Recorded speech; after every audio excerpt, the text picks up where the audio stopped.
Welcome into the latest episode of Mac and Mose. Andy McNamara joined as always by Rob Moseley, editor of GoDucks.com. We're here to recap Oregon's big 42-35 victory over Nebraska. The Ducks jump out to 2-0 on the season.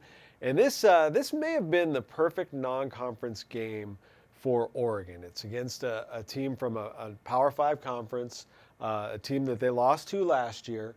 They did some really good things in this game.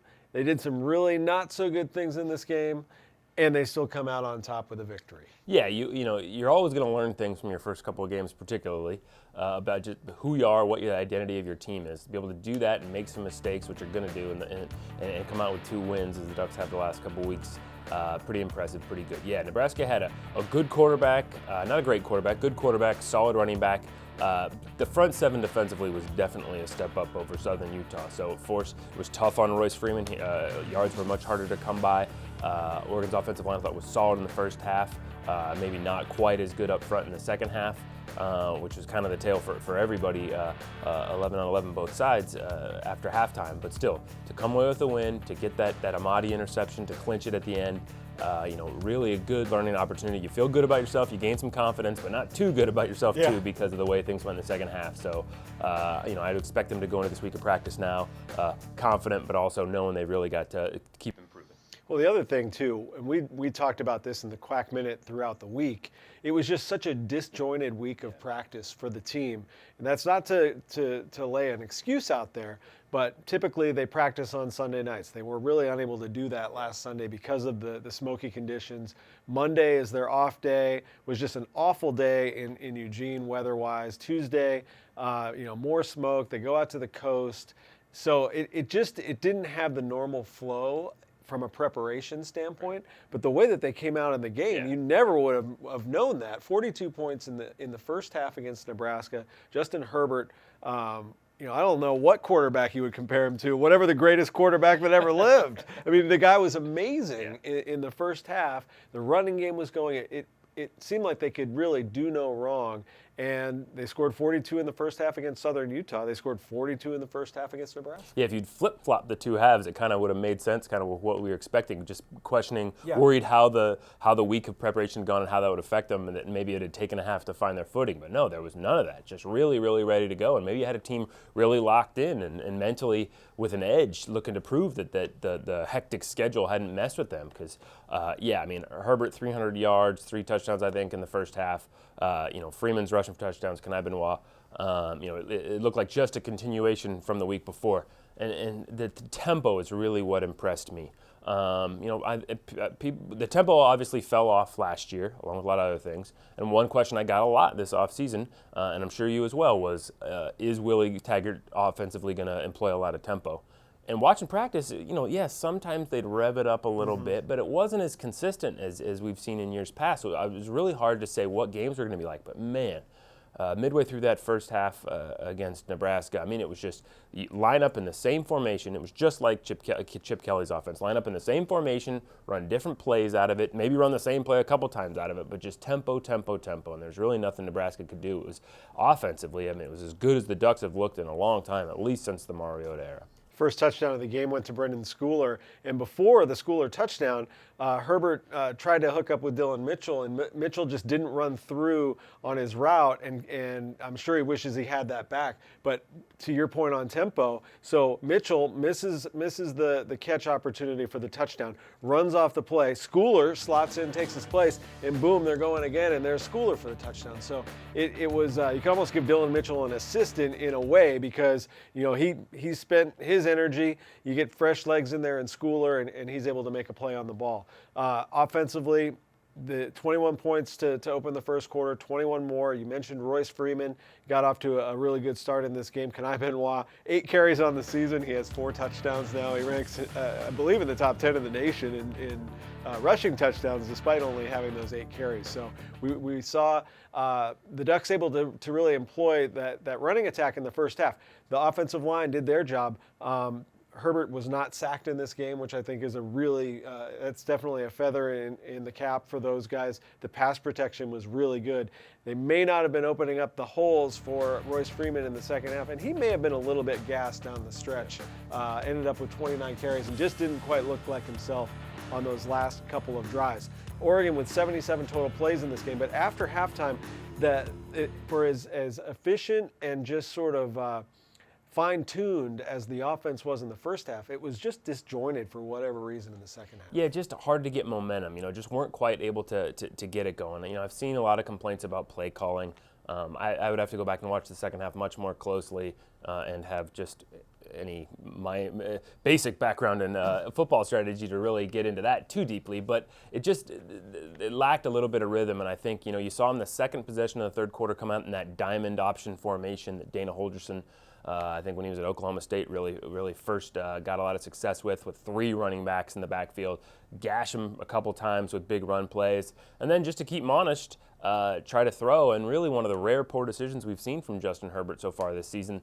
I think it was Mitchell deep down the field, but there were 3 defenders in the area. It ends up getting picked off.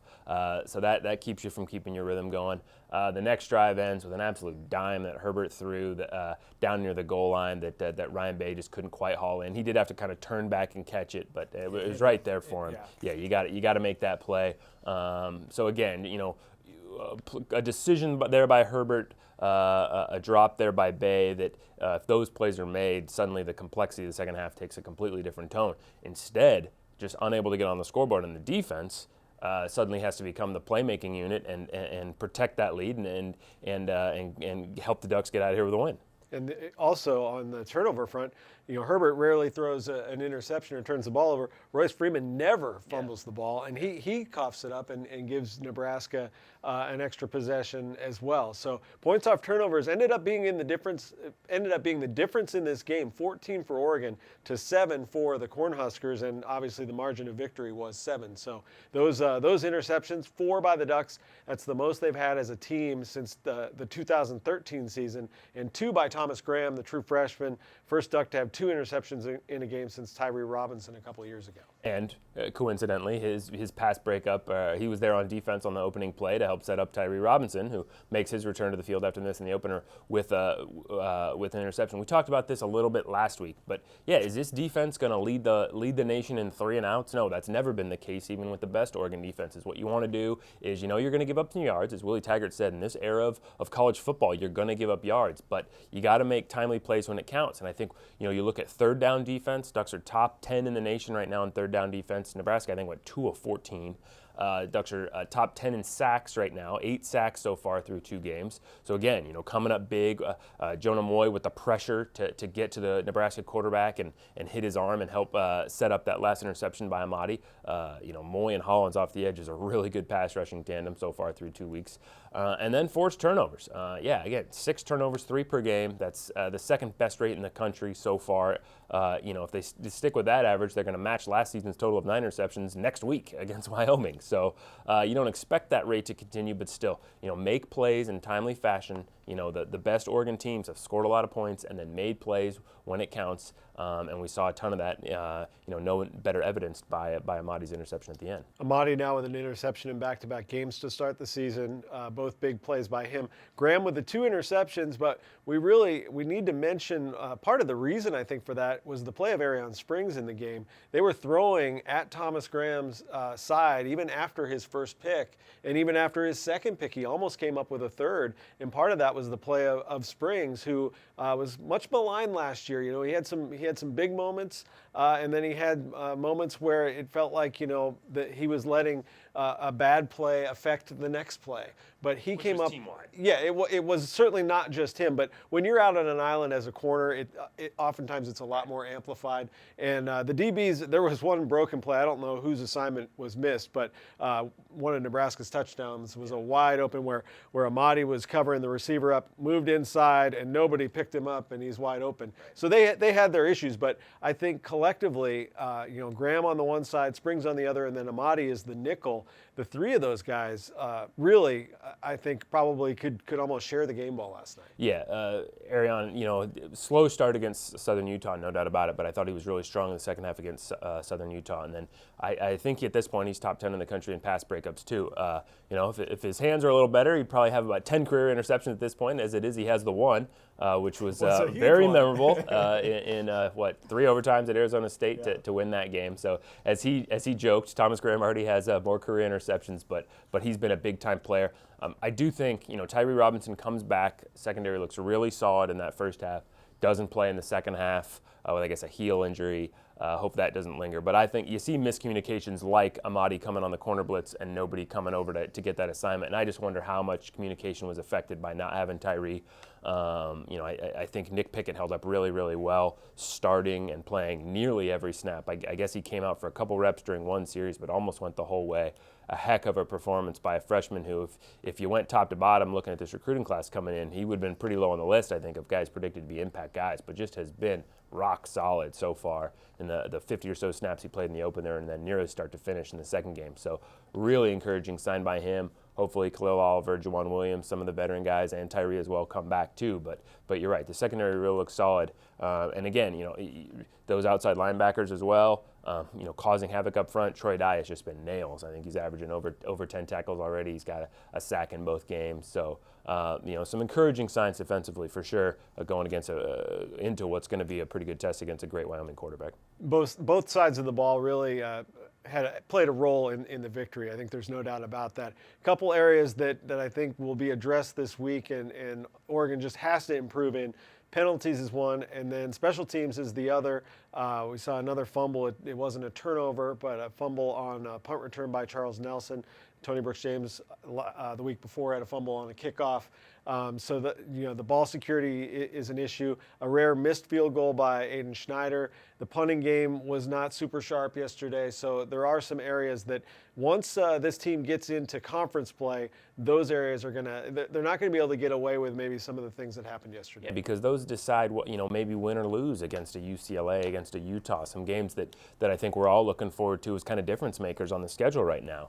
I think they're averaging 12 penalties per game, which is the highest rate in the country. So, or 24 total might be the highest rate, one or the other. Anyway, it's a lot. As anybody who watched the games can tell, it's been a lot. And as Willie Taggart points out constantly, it's not just false starts and illegal formations.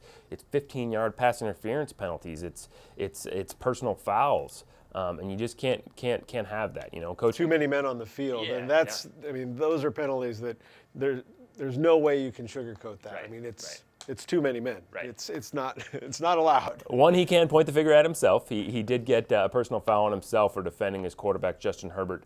It looked like Herbert got kicked in the head by a guy who was when they were getting up at the end of a play, and Taggart was voicing his displeasure with the officiating crew. That's one long term where if you're a coach, it's probably not a bad one to take. It didn't end up hurting him on the scoreboard. And when it's kind of like a manager in baseball going out and arguing for his player and getting kicked out of a game to defend his player. Not that Herbert was going to be that guy, but I'm sure scored a lot of points in the locker room.